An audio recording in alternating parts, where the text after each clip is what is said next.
Let me tell you how I plan to find the coordinates of B, and to do that I'm going to first try to form an equation that passes through B and D.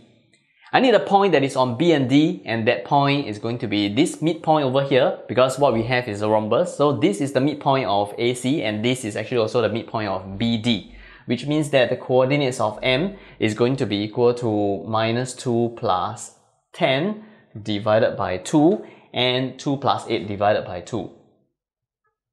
Which means that the coordinates of M over here is 4, 5. And 4, 5 is going to be lying on the line BD.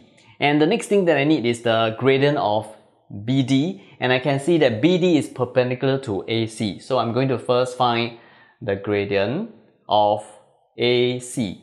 And it will be 8 minus 2 divided by 10 minus 2. This is equal to half, which means that the gradient of BD is minus 1 over half is minus 2.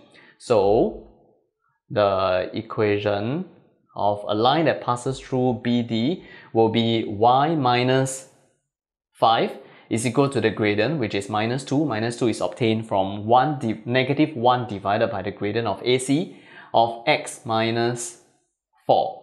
Which means that y here is equal to minus 2x plus 13. And since B is the y-intercept of this line, that means the coordinates of B is going to be equal to 0 and 13.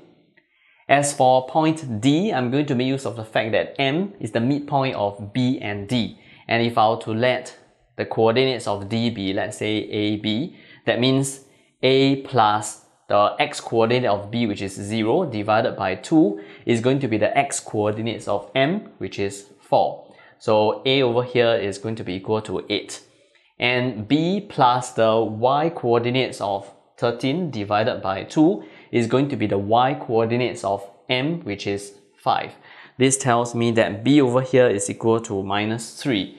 That is why the coordinates of D is 8 and minus 3.